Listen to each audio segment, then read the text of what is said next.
Hello everyone, today I have something for sweet lovers. I'm gonna show you how you can make delicious whipped ganache at home. And I'm gonna make 3 variations: dark chocolate, white chocolate and caramel one. So let's do it!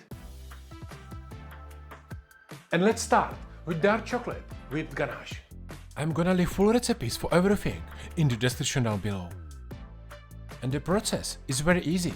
You want to bring your cream to the boil and then mix it with your chocolate. You can mix it with a hand, but the best is to finish it with hand blender, so make sure everything is emulsified properly.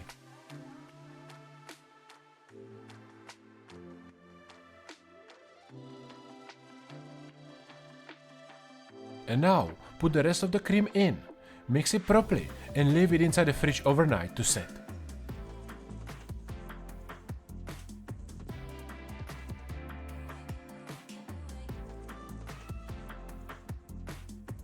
On the top, use cling film like this.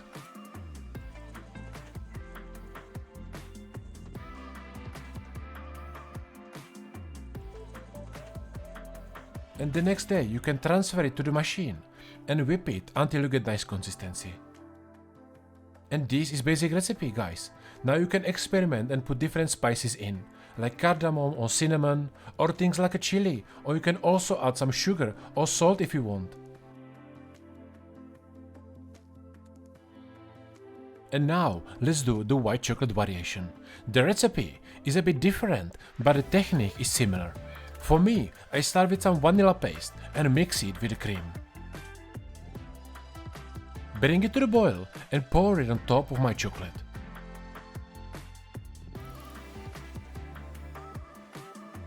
Again, the hand blender is the best option. Mix it with the rest of the cream and leave it inside the fridge overnight.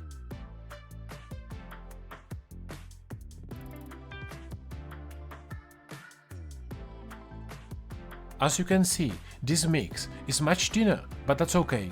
You just need more whisking to get the right consistency. But be careful, if you keep whisking it for too long, the mix gets split and you have to start from the beginning.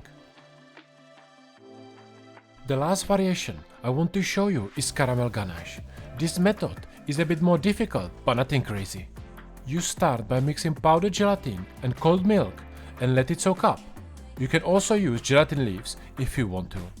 And after that, you mix the cream with glucose inside a pot, bring it to a boil and take it out from the heat. And in second pot, you melt slowly sugar until you get nice caramel.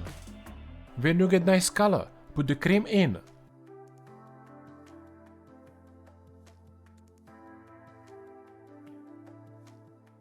In few seconds, also butter.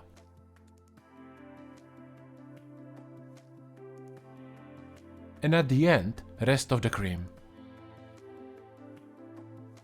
Bring it to a boil again, so make sure all the caramel is melted, and take it out from the heat and mix the gelatin in.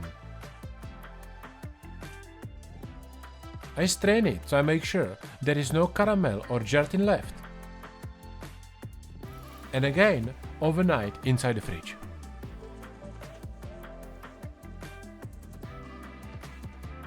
This whisking takes also a bit more time, but if you do it properly, you should end up with nice smooth caramel whipped ganache. So I hope you enjoyed today's recipe, guys. Hopefully now you can do your own whipped ganache at home. So have a fun! And if you want to learn another cool pastry decoration, check out this video and learn how you can make these 3 delicious espumas at home. Thank you for watching and I see you soon.